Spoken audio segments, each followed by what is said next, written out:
الحمد للہ رب العالمین الصلاة والسلام علی رسولہ الامین وآلہ واصحابہ اجمعین والعاقبۃ للمتقین۔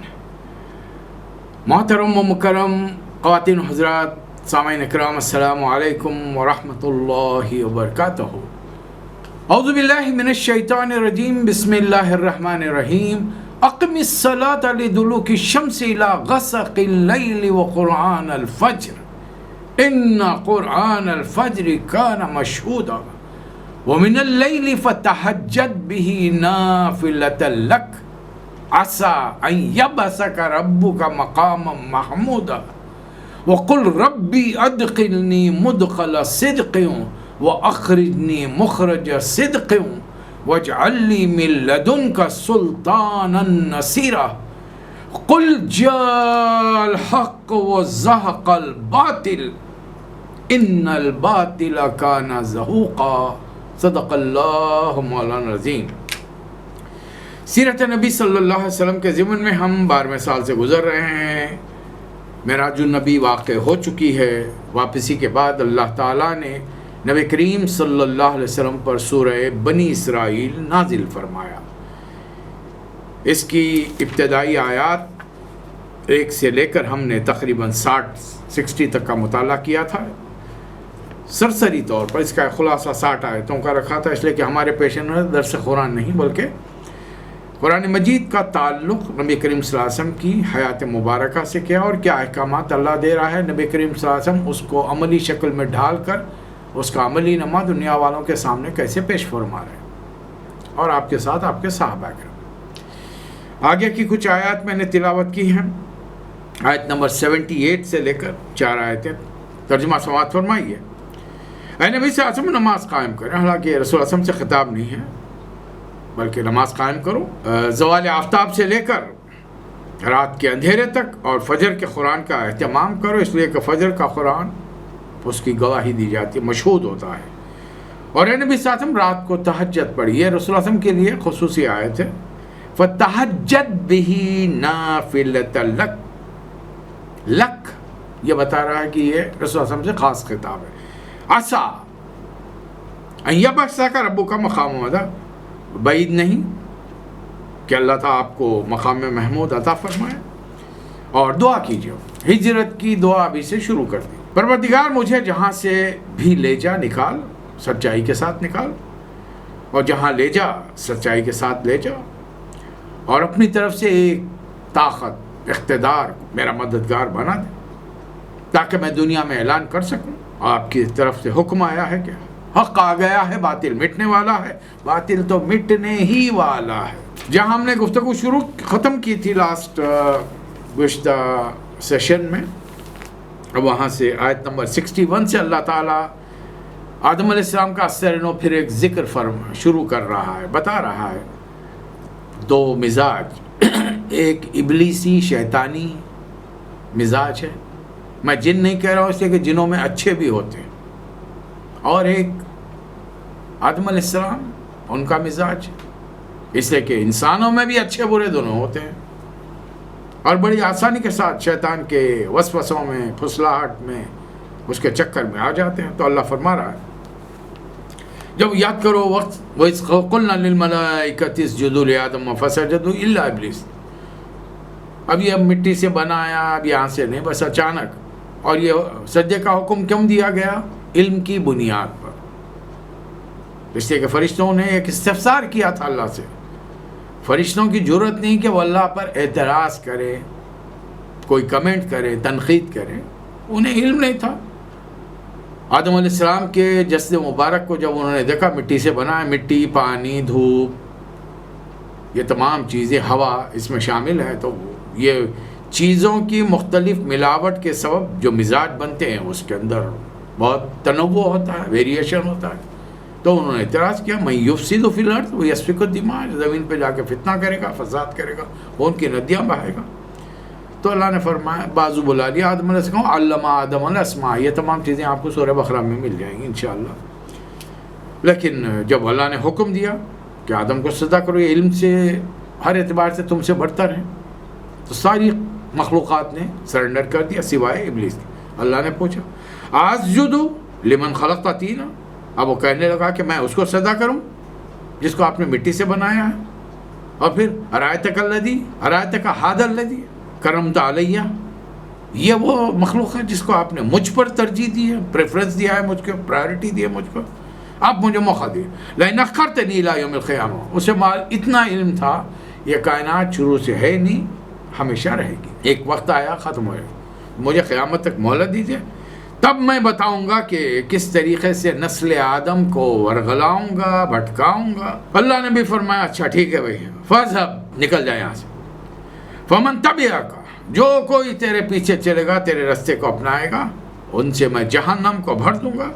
اب تو پوری کوشش کر، واستفزز من استطعت منہم بصوتک، اب تو اپنی دعوت سے جس کو چاہتا ہے پھسلا سکتا ہے پھسلا لے، واجلب علیہم بخیلک، اپنے سوار پیادے اپنے ذریت کو ان پر چڑھا لا، وشارکہم فی الاموال والاولاد وعدہم، اور ان کے مالوں میں، ابن آدم کے مالوں میں اور اولاد میں ساجھا لگا، اور ان کو اپنے وعدوں کے جھوٹے جال میں پھانس لے۔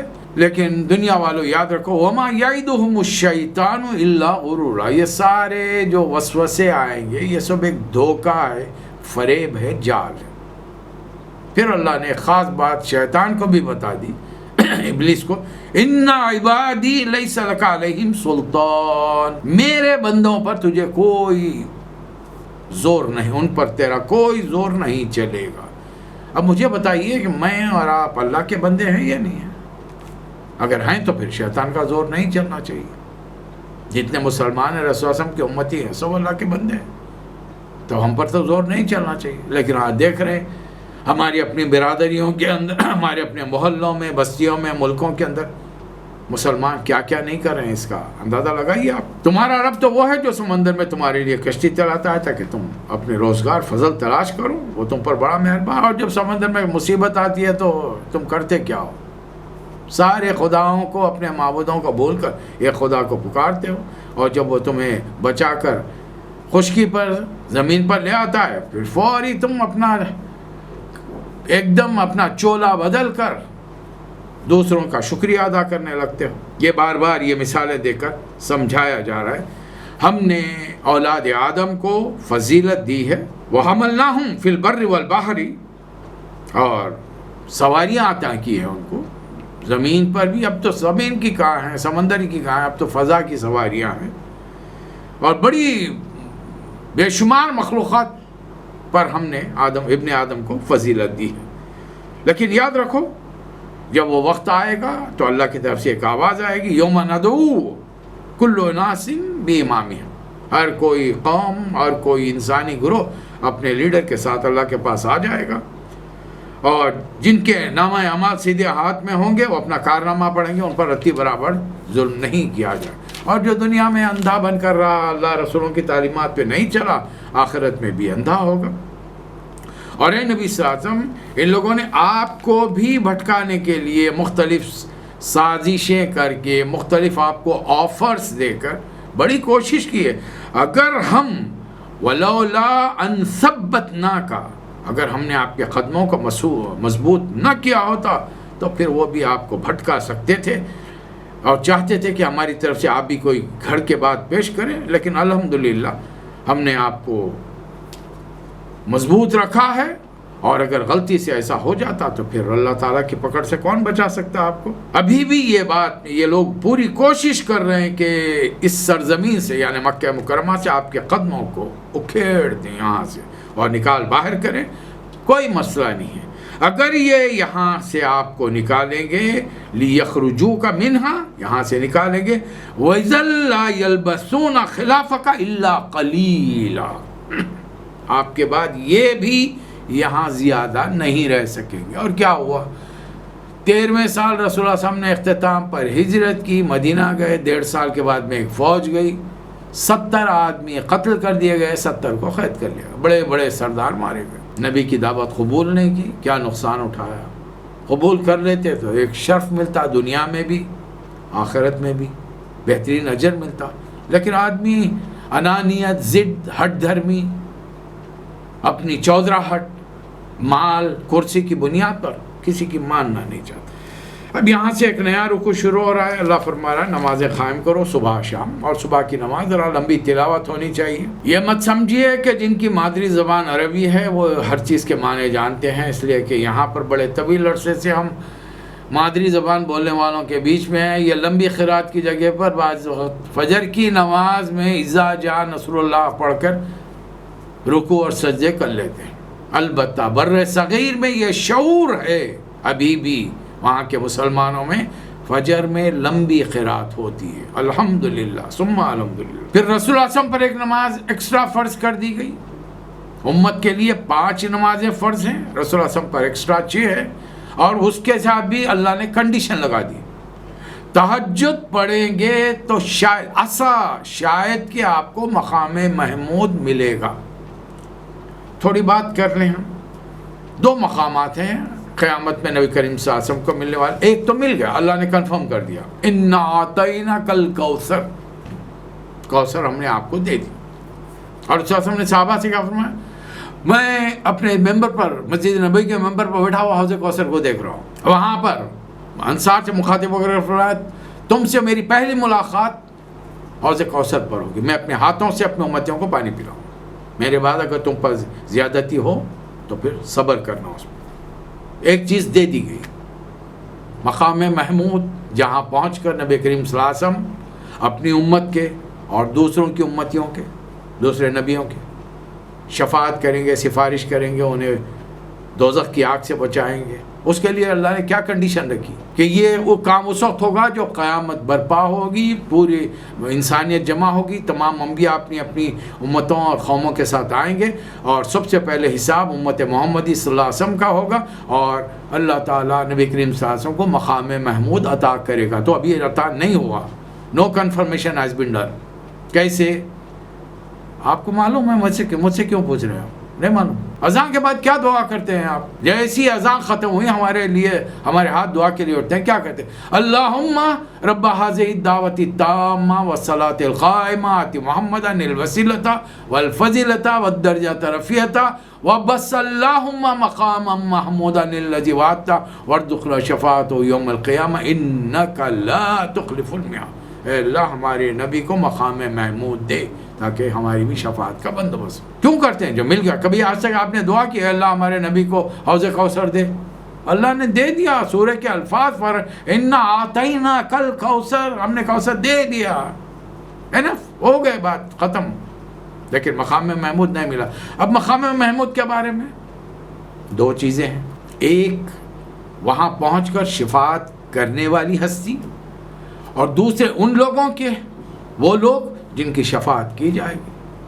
اب اگر شفاعت ہی کسی کی نہیں کرنا ہے تو وہ پھر اس عہدے کا کوئی مقصد ہی نہیں رہا، کوئی اہمیت ہی نہیں رہی وہاں پر۔ یوں سمجھ لیجئے کہ آپ کی بستی میں سارے مالدار ہیں، سب لکھپتی ہیں، آپ کروڑپتی ہوں گے، آپ نے بہت بڑا کارخانہ کھولا، کوئی آ رہا ہی نہیں ملازمت کے لیے، سب اپنے اپنے لکھپتی، اپنے اپنے کھا پی کے مست ہیں، تو پھر آپ کی بڑائی معلوم کیسے ہوگی؟ بڑائی تو اس وقت معلوم ہوگی کہ کچھ حاجت مند، ضرورت مند آپ کی لگائی ہوئی فیکٹری میں، دفتر میں کام کرنے کے لیے آئیں گے، تب آپ کا بڑا پن ظاہر ہوگا وہاں پر۔ تو یہاں پر معاملہ لین اور دین کا ہے۔ اب رسول اللہ صلی اللہ علیہ وسلم مقام محمود پر ہیں، اب ہم سمجھ رہے ہیں ہم سارے جنتی ہیں، تو پھر شفاعت کس کی ہوگی؟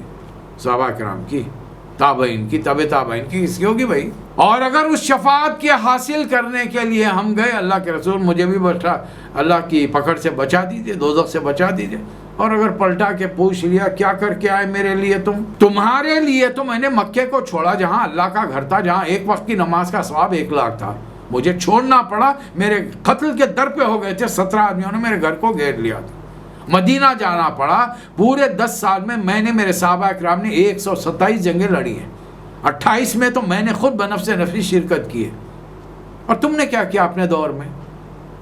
زبان سے بھی تم میرے پیغام کو غیر مسلموں تک اور بھٹکے ہوئے اپنے مسلمان بھائیوں تک نہیں پہنچا سکے۔ اگر یہ سوال ہو گیا، دیکھیے نہیں ہوا، آپ بھی بچ گئے، میں بھی بچ گیا، فائن، بہت اچھی بات، الحمدللہ۔ اگر یہ سوال ہو گیا اور اس کو کنڈیشن بنا کے نبی صلی اللہ علیہ وسلم شفاعت نہیں کرے، پھر ہم کہاں جائیں گے؟ کوئی اور ٹھکانہ ہے؟ قیامت میں اور کوئی نبی تو تیار نہیں ہوگا کسی کی شفاعت کرنے کے لیے۔ بخاری کی بڑی طویل حدیث ہے جو آدم علیہ السلام سے شروع ہوتی ہے، عیسیٰ علیہ السلام پر ختم ہوتی ہے. یہ تمام انبیاء انکار کریں گے آج اللہ جتنا غضبناک ہے اس سے پہلے کبھی نہیں تھا، اس لیے کہ ہماری ہمت اور مجال نہیں آج اس مرحلے پر کسی کی ہم شفاعت اور سفارش ریکمنڈیشن کر سکیں. اب ایک ہی ہستی ہے محمد صلی اللہ علیہ وسلم کی، اب ان کے ساتھ معاملہ کہ تم تو میرے امتی تھے اور اللہ نے مجھے رحمت للعالمین بنایا، جبکہ میں تمہارے دور میں 1442ویں ہجری میں نہیں تھا دنیا کے اندر. تمہارے ملکوں میں جو غیر مسلم تھے کیا تم نے ان تک پیغام پہنچایا؟ نہیں پہنچایا. تو پھر آپ سوچ لیجئے، جو آپ سوچئے مل گیا جواب تو مجھے بھی بتائیے تاکہ میں بھی یہ سلسلہ ٹانگ پسارے گھر میں اطمینان سے سوتا رہوں. اب چونکہ ہجرت کا وقت قریب آ رہا تو ہر کام کے لیے دعا کرنی چاہیے. کچھ ہو جائے، آپ کے جوتی کے تسمے ٹوٹ گئے، رات کے 12 بج رہے ہیں، اب آپ کو صبح میں ڈیوٹی پر جانا ہے، گھر سے اللہ کا نام لے کر دعا کر کے نکلے، مالک دلا دے. کوئی نہ کوئی ذریعہ کہیں نہ کہیں کسی نکڑ پر آپ کو آپ کا چیز مل جائے گی. بغیر دعاؤں کے کچھ نہیں ہوتا. تقدیریں بدلتی ہیں دعاؤں کے اثر سے.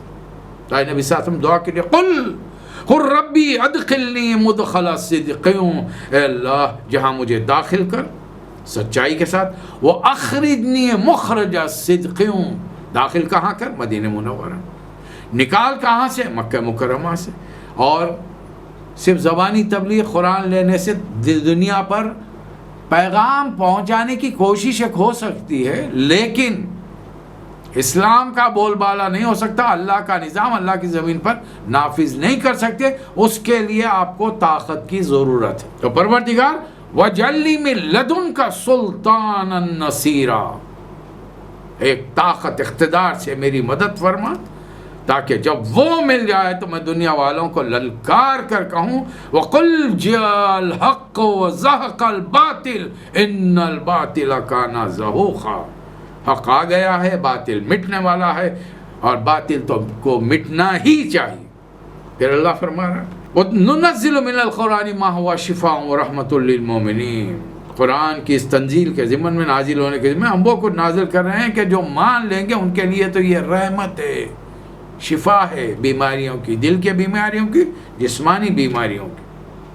وَلَا يَزِدُ الظَّالِمِينَ إِلَّا خَسَارًا، اور ظالموں کے لیے خسارے کے علاوہ کوئی نہیں ہے. ایک لطیفہ مشہور ہے، ایک مومن نے مسلم سے کہا، مسلم ہم ہیں، اہل سنت والجماعت ہم مسلم ہیں، وہ دوسری برادری اپنے آپ کو مومن کہتی ہے. انہوں نے دونوں بازو بازو بیٹھے تھے، مومن بھی تھے مسلم بھی تھے. تو مومن نے کہا کہ قرآن میں ہمارے صاحب کا ذکر ہے، وَهُوَ الْعَلِيُّ الْعَظِيمُ وَهُوَ الْعَلِيُّ الْعَظِيمُ. آیت الکرسی کا ایک حصہ سنا. تو دوسرے صاحب ذرا چلبلے قسم کے تھے، ہاں انہوں نے کہا کہ ہاں صحیح ہے، مگر وہ لوگ بھی خسارے ہیں جو یزید کو برا بھلا کہتے ہیں. وَلَا يَزِدُ الظَّالِمِينَ إِلَّا خَسَارًا، وہ ظالم جو یزید کو برا بھلا کہتے ہیں وہ خسارے. بہرحال ایک ایکسٹرا جملہ تھا. اے نبی صلی اللہ علیہ وسلم، یہ لوگ آپ سے ایک سوال کریں گے، وَيَسْأَلُونَكَ عَنِ الرُّوحِ، روح کیا چیز ہوتی ہے؟ جواب دو ٹوک جواب دیے، مجھے بھی نہیں معلوم، صرف اتنا معلوم ہے قُلِ الرُّوحُ مِنْ أَمْرِ رَبِّي، اللہ کا ایک حکم ہے، وَمَا أُوتِيتُم مِّنَ الْعِلْمِ إِلَّا قَلِيلٌ، اس کے بارے میں تمہیں تھوڑا علم دیا گیا. نبیوں کو نہیں دیا تو پھر عام انسان، ڈاکٹر، بڑے سے بڑے کنسلٹنٹ کو کیا ملے گا؟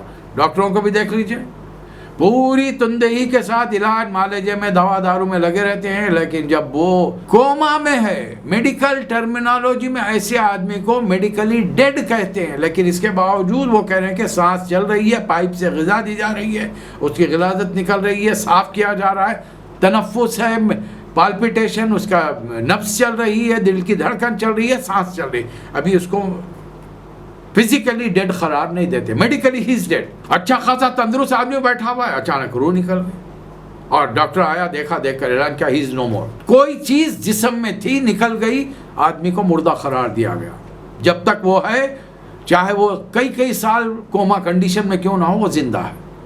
تو کون سی چیز ہے، کہاں رہتی ہے؟ سوال یہ پیدا ہوتا ہے. روح دماغ میں رہتی ہے، روح کانوں میں رہتی ہے، روح آنکھوں میں رہتی ہے. اندھے ہیں، بہرے ہیں، گونگے ہیں، ہاتھ ٹوٹے ہوئے ہیں، پیر کٹ گئے ہیں، جسم کے اندر گردے بدل گئے ہیں، اب تو نقلی انسٹنٹ کے ذریعے دل فکس کیے جا رہے، کیا کیا چیزیں یہ ہو رہی ہیں. کہاں رہتا ہے یہ روح؟ کہاں رہتی ہے جسم کے کس کونے میں رہتی ہے؟ کوئی نہیں بتا سکتا. بس اس بارے میں ہمیں اتنا ہی علم ہے. بس اے نبی صلی اللہ علیہ وسلم، یہ اللہ کا بڑا کرم ہے کہ اللہ نے اپنی رحمت سے آپ کو قرآن سے نوازا ہے کہ کہہ دیجئے دنیا والوں سے، تمام انسان اور جن مل کر اس قرآن کی جیسی کوئی چیز بنا کے لانے کی کوشش کریں تو نہ لا سکیں گے، چاہے وہ ایک دوسرے کی کتنی مدد کیوں نہ کریں. اور یہی وہ قرآن ہے جس میں ہم نے دنیا کے انسانوں کو طرح طرح کی مثالیں دے کر سمجھایا، مگر لوگ جن کے انکار کرنا تھا وہ تو ہٹ دھرمی پر ضد پر ہے. اب آپ سے مطالبے کر رہے ہیں، زمین پھاڑیے اور وہاں سے اچانک آپ اشارہ کریں چشمہ پھوٹ نکلے، یا پھر آپ ایک اشارہ کیجئے ایک طرف آپ کے لیے بڑے بڑے باغ بن جائیں جس میں کھجور کے بھی درخت ہوں، انگور کی بیلیں بھی وہاں پر ہو، اور ان کے باغوں کے بیچ میں ایک بڑی نہر بھی بہنی ہونی چاہیے ٹھنڈے میٹھے پانی کی. یا پھر آپ ایک کام کیجئے، ہم چونکہ آپ کی دعوت نہیں مانے، آپ آسمان کا ٹکڑا ہم پہ گرا دیجیے، یا نہیں تو پھر اللہ میاں کو اور فرشتوں کو والملائکۃ قبیل ہمارے سامنے لے آئیے، یا کم سے کم اتنا ہو جائے آپ کے لیے آپ کا گھر سونے کا بن جائے، یا پھر آپ آسمان پر ایک سیڑھی لگا کر اوپر جائیں گے اور آپ کے آسمان پہ چڑھنے کو بھی ہم قبول نہیں کریں گے، نہیں مانیں گے. we'll not believe it جب تک کہ وہاں سے ایک ایسی کتاب تنزل علینا کتابا نقرأ جسے ہم پڑھ کر دیکھیں. ان میں سے کوئی ایک کام کیجئے.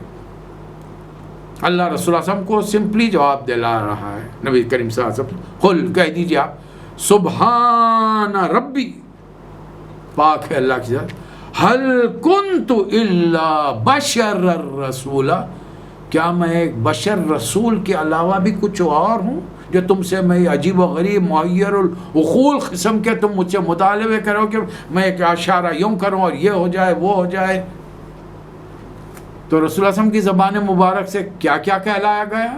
قل حل کنت الا بشر الرسول، میں ایک بشر ہوں اور رسول. اسی لیے ہمارا کلمہ کیا ہے؟ اشہد ان محمدا عبدہ ورسولہ. امت مسلمہ میں اب علماء کہلاتے ہیں اور دو گروپ بن چکے ہیں، ایک نور مانتا ہے ایک بشر مانتا ہے، اور آپس میں سر پٹول چل رہی، یہ ان کو کافر وہ ان کو کافر. یہ کیسی محبت ہے جو رسول اللہ علیہ وسلم کے امتیوں کے بیچ میں چند لوگوں کی وجہ سے تفرقہ پڑ رہا ہے، ان لوگوں کو سمجھ میں نہیں آ رہا. کیوں بحثیں کر رہی ہے؟ ایک عام آدمی کو اس سے کیا لینا دینا ہے؟ نبی صلی اللہ علیہ وسلم نور کے تھے یا بشر کے تھے؟ جو بھی تھے. ہمارے ہاں کتنے کیا تقدس ہے نبی کریم صلی اللہ علیہ وسلم کا، بعدس خدا بزرگ توئی قصہ مختصر. اس پوری کائنات میں اللہ کے بعد کسی کا مقام و مرتبہ ہے تو وہ حضرت محمد مصطفیٰ صلی اللہ علیہ وسلم امام الانبیاء خاتم النبیین رحمت للعالمین ہیں. بس اس سے بڑھ کر نہیں. اس سے بڑھ کر غلو کریں گے پھر خدا کی خدائی میں شامل کر دیں گے. اور جس کے لیے منع کرنے کے لیے اللہ نے توحید میں کہیں شرک کا آمیزش نہ ہو جائے، اللہ نے 1,24,000 یا 40,000 نبیوں کو بھیجا ہے. اب پتہ نہیں کس قسم کی بحث سے ہمارے لوگ یہ کام کر رہے ہیں. پھر ان سے کہہ دیجئے کہ فرشتے بھی نہیں آ کے تمہیں تبلیغ کریں گے. اللہ کسی کو فرشتوں کو رسول بنا کر نہیں بھیجا. کیوں؟ اس لیے کہ تم رسول نہیں ہو، تم فرشتے نہیں ہو. فرشتہ آ گیا، کھڑے رہ کے نماز پڑھا، انہیں 8 دن کھڑے رہتا نماز کے اندر، 8 دن کا سجدہ کرتا، 8 دن کا رکوع کرتا. یہاں 5 منٹ رکوع میں کرے تو چھینکا کھانسی شروع ہو جاتی، ایک 10 منٹ کا سجدہ کر لے تو کمر میں درد ہونا شروع ہوتا، ایک آدھا گھنٹہ نماز میں کھڑے رہے تو پیروں پہ ورم آ جاتا، پیر تھر تھری سے کانپنے لگتے. ہم فرشتوں کا مقابلہ ہم کیسے کریں گے بھائی؟ انہیں نہ درد ہوتا ہے، نہ دکھ ہے، نہ بیماری ہے، نہ بھوک لگتی، نہ حاجت ہے، نہ ضرورتیں ہیں. یا کھانا پیٹ بھر کے ضرورت سے زیادہ کھا لیے، ڈکاریں شروع ہو گئی، 2-3 گھنٹے میں ہضم ہو گیا، فوری بھاگنا پڑتا واش روم کو. تو ہم کو فرشتے اگر آ کے تبلیغ کریں گے تو ہم ان کے نقش قدم پہ کیسے چل سکتے ہیں؟ ایک انسان ہی کے نقش قدم پہ چل سکتا ہے. اور اس بات کے لیے قل کفا باللہ شہیدا بینی و بینکم، اللہ کی گواہی میرے اور تمہارے درمیان کافی ہے. اللہ جس کو ہدایت دے وہی ہدایت پا سکتا ہے، اور جسے گمراہی میں ڈال دے اسے کوئی گمراہی سے بچا نہیں سکتا. اور قیامت کے دن ایسے لوگوں کو جو اللہ کی بات نہیں مانتے اوندے منہ کھینچ کر لائیں گے، اندھے، گونگے، بہرے، اور ان کا ٹھکانہ جہنم ہوگا۔ آگے چل کر اللہ تعالیٰ فرماتا ہے کہ ان لوگوں کا اعتراض کیا ہے؟ اعتراض بڑا معمولی سا ہے، اَإِذَا كُنَّا عِظَامًا وَرُفَاتًا أَإِنَّا لَمَبْعُوثُونَ خَلْقًا جَدِيدًا۔ پھر وہی، اس سے پہلے جواب دیا جا چکا، اللہ اس کا جواب اسی سورہ میں دے چکا، تم پتھر ہو جاؤ، لوہا ہو جاؤ، کوئی اور سخت ترین چیز ہو جاؤ، وہ مذاق اڑائیں گے، کون کرے گا؟ تو نے کہا جس نے تم کو پہلی مرتبہ پیدا کیا۔ کب کرے گا؟ عسیٰ یکون قریبا، قریب ہو سکتا ہے وہ کبھی بھی۔ پھر وہی اعتراض ہے۔ اللہ تعالیٰ سمپلی سادگی سے ان سے کہہ رہا ہے اولم یروا ان اللہ الذی خلق السماوات والارض۔ ارے یہ احمق لوگ جو بیوقوفی کے ساتھ یہ سوال کر رہے ہیں، یہ اپنے اطراف کی پھیلی ہوئی دنیا کو دیکھتے نہیں؟ کس نے بنایا؟ ایک احمق نے اٹھ کر کہہ دیا کہ ایک بگ بینگ ہوا، حالانکہ وہ اگر نبوت کا قائل ہوتا تو وہ کہتا کہ یہ اللہ کی آواز کن تھی، جب اللہ کائنات میں کچھ نہیں تھا، صرف اللہ تھا، اور اس نے کائنات بنانے کا ارادہ کیا تو ایک آواز لگائی، کن۔ کیا آواز آئی ہوگی ذرا اندازہ لگائیے اس کا۔ وہ اس کو بیوقوف اور لوگوں نے سمجھا کہ بڑا دھماکہ سے، جیسا عموماً حادثے ہوتے ہیں، بم پھٹتا ہے تو وہ سمجھ رہا ویسا ہے۔ اب اس کے لیے کہانیاں بنا ڈالی ہیں، جانور بنے، ڈائنوسار آئے، ان کے بعد کچھ یہ بنا وہ بنا، اور ایک جرثومے میں سے لیونگ سیل سے جانور بندر بنا، بندر کی دم جھڑ گئی، انسان بن گیا۔ ایک احمق نے، جس کو ڈاروین کے نام سے دنیا جانتی ہے، ایک احمق نے جس کو شعور ہی نہیں ہے، اس آدمی کو یہ احساس نہیں ہے کہ وہ اپنے باپ دادا کو بندر قرار دے رہا ہے اور فخر کر رہا ہے کہ میں ان کی اولاد ہوں، لا حول ولا قوت الا باللہ۔ ارے ہوگا تو ہوگا بھائی، لیکن ہم بھی نہیں مانتے کہ تیرے باپ بھی بندر تھے۔ ہاں ہو سکتا ہے اگر بنی اسرائیل کی کسی شاخ، اس شاخ میں سے تو تھا جو سمندر کے کنارے تھی، شاید ان میں کی کسی نسل سے تو پیدا ہو گیا، ورنہ ہم نے انسان آدم کی اولاد ہیں علیہ الصلوۃ والسلام، اور یہ پہلا انسانی جوڑا تھا، آدم اینڈ حوا علیہ السلام، آدم اینڈ ایو۔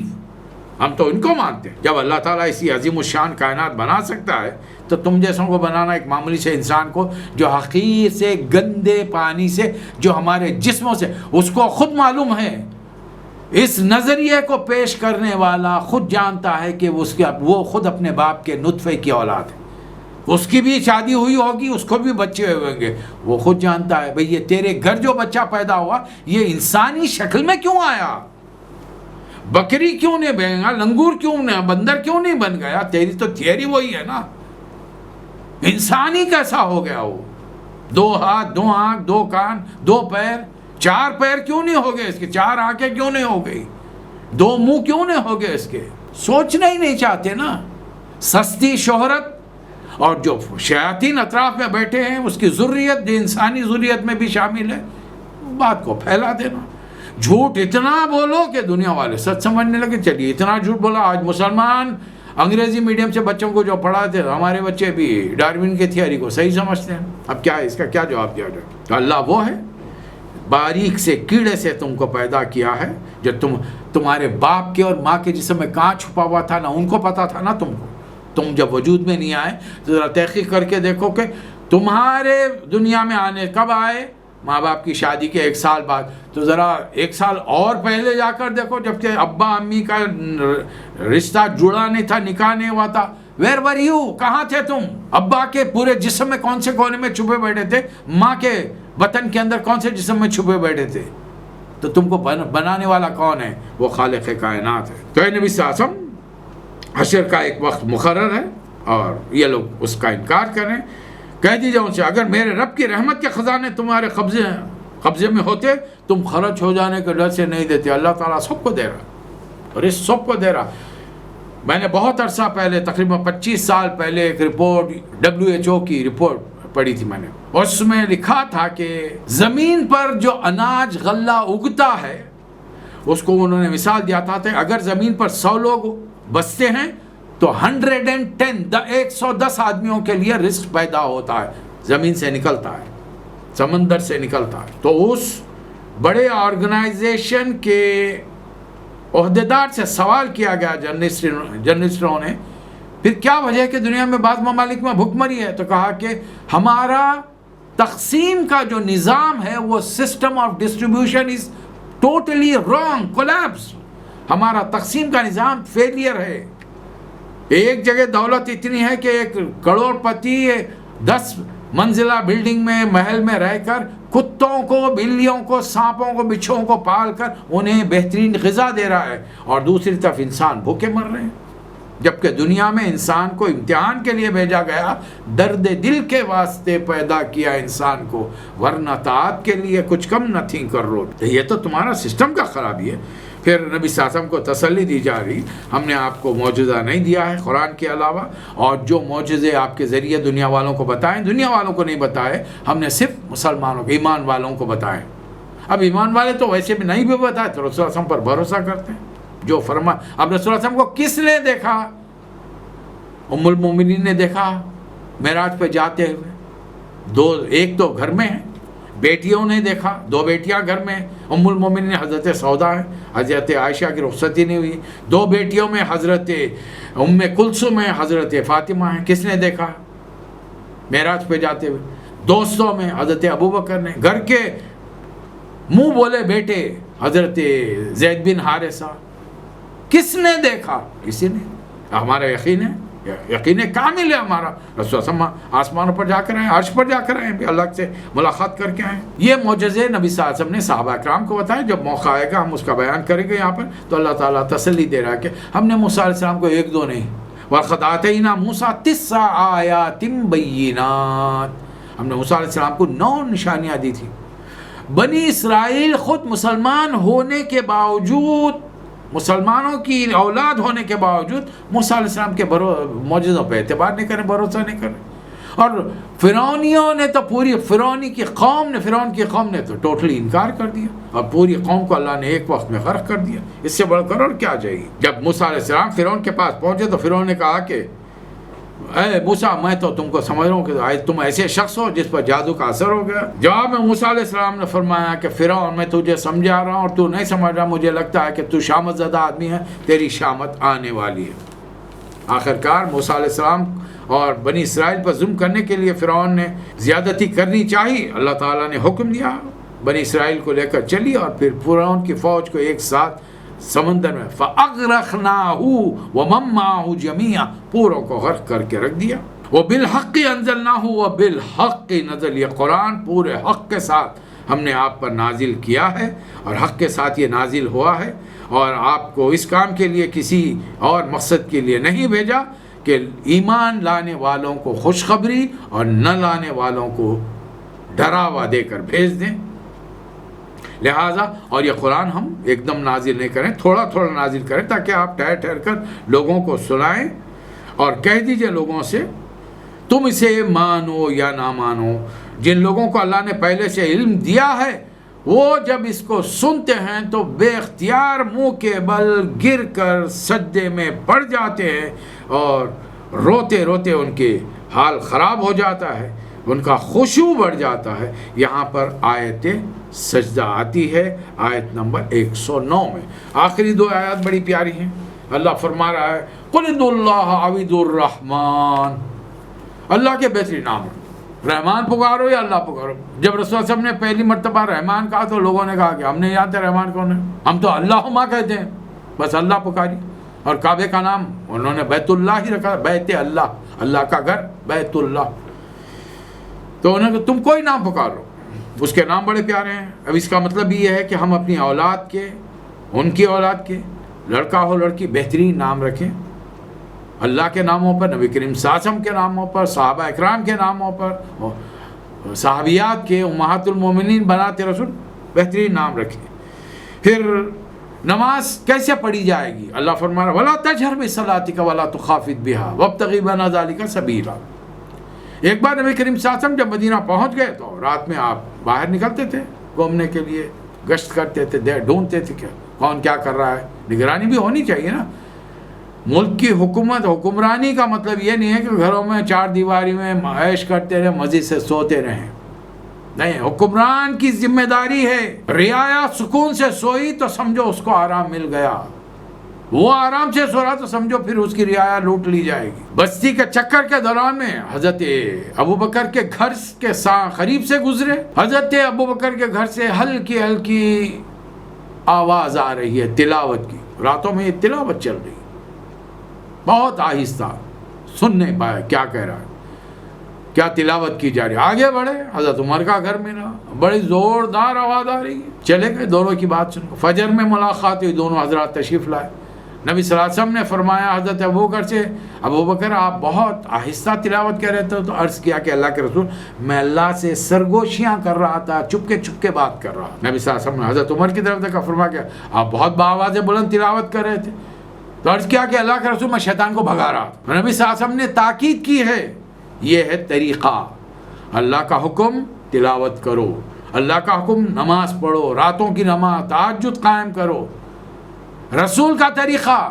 رسول صلی اللہ علیہ وسلم بتا رہے اتنا آہستہ پڑھو کہ تمہارے گھر میں کوئی بیدار ہے تو اسے کچھ سنائی نہ دے، نہ اتنا زور سے پڑھو کہ کوئی سونے والا اٹھ کے بیٹھ جائے، نیند خراب ہو جائے اس کی۔ پھر پڑھنا کیسا چاہیے؟ وَابْتَغِي بَيْنَ ذَلِكَ سَبِيلًا، درمیانی، یہ ہے اسلام۔ اسلام ہمیشہ ماڈریٹ طریقہ اختیار، نہ ایک ایکسٹریم نہ دوسرا ایکسٹریم۔ میں آپ کے سامنے پھر ایک بات عرض کر رہا ہوں، حنفی، مالکی، شافعی، حنبلی، اہل حدیث یا سلفی اور عمان کے آبازی، یہ پورے 6 گروپ جب ملتے ہیں تو اہل سنت الجماعت کہلاتے ہیں، اس لیے کہ ان سب کے عقائد الحمدللہ ایک ہیں، ان کی عبادات میں جو فرائض ہیں سب یکساں ہیں، جو اللہ تعالیٰ نے دنیا کے مزید احکامات دیے ہیں، عبادات دی ہیں، عقائد دیے ہیں، رسومات دیے ہیں، یہ سب برابر ہے، کوئی اختلاف رائے نہیں۔ ہماری مسجدیں الگ کیوں ہیں؟ الحمدللہ اللہ کا بہت بڑا کرم ہے، جو جب لوگ سب کانٹیننٹ سے گلف میں آتے ہیں، حنفی، شافعی، مالکی، حنبلی، اہل حدیث، جو کوئی ہو ایک ہی امام کے پیچھے نماز پڑھتا ہے۔ اب بتائیے، یہ اسلام اتحاد کی دعوت دیتا ہے، تفرقے کی نہیں، اور بڑے بڑے دینداروں کو جو ان مسلکوں سے وابستہ ہیں ان سے بڑی عاجزانہ ادب سے گزارش ہے، مسئلوں کو حل کیجئے، مسئلوں کو بڑھاوا مت دیجئے، امت میں تفرقہ مت کیجئے۔ رسول اللہ صلی اللہ علیہ وسلم کا بھی حکم ہے، اللہ قرآن میں فرماتا ہے وَلَا تَفَرَّقُوا، اور رسول اللہ صلی اللہ علیہ وسلم فرماتے ہیں من تفرق فلیس منا، جو ہم میں تفرقہ ڈالے وہ ہم میں سے نہیں۔ چھوٹی چھوٹی چیزوں پر ہاتھ ناف پہ باندھنا چاہیے، سینے پر، مسجدیں الگ، آمین زور سے کہنا چاہیے آہستہ، مسجدیں الگ، بسم اللہ تلاوت سے پہلے زور سے کہنی چاہیے آہستہ، مسجدیں الگ، پیر کم کھول کے کھڑے رہ جائیں یا بڑا پیروں کو کھول کر قیام کیا جائے، اس میں مسجدیں الگ۔ یہ وہ چیزیں ہیں جن کی بنیادوں پر آپ کے خیال میں اللہ تعالیٰ جنت و دوزخ دے گا، کہ ان کا پیر 1 فٹ کا درمیان کا فاصلہ تھا اور ان کا 3 فٹ کا فاصلہ تھا، یہ کوئی ریزننگ ہے؟ بہرحال پھر اللہ تعالیٰ آخری آیت دیکھیے، وَقُلِ الْحَمْدُ لِلَّهِ الَّذِي، تعریف اس خدا کی ہے، لم يتخذ ولد، جس نے کسی کو بیٹا نہیں بنایا۔ کون سے مسلمان نے بیٹا قرار دیا؟ تو یہ ڈالا کس سے کرنا ہے ہم کو؟ عیسیٰ علیہ السلام کی امتیوں سے۔ وَلَمْ يَكُنْ لَهُ شَرِيكٌ فِي الْمُلْكِ، نہ کائنات کی اس تخلیق میں کوئی اس کا شریک پارٹنر ہے۔ وَلَمْ يَكُنْ لَهُ وَلِيٌّ مِّنَ الذُّلِّ، نہ کوئی اس کا مددگار ہے، پشتیبان ہے۔ تو پھر کیا کرو تم؟ وَكَبِّرْهُ تَكْبِيرًا، اور اس کی بڑائی بیان کرو کمال درجے کی، اس سے بڑا کوئی نہیں ہے کائنات کی۔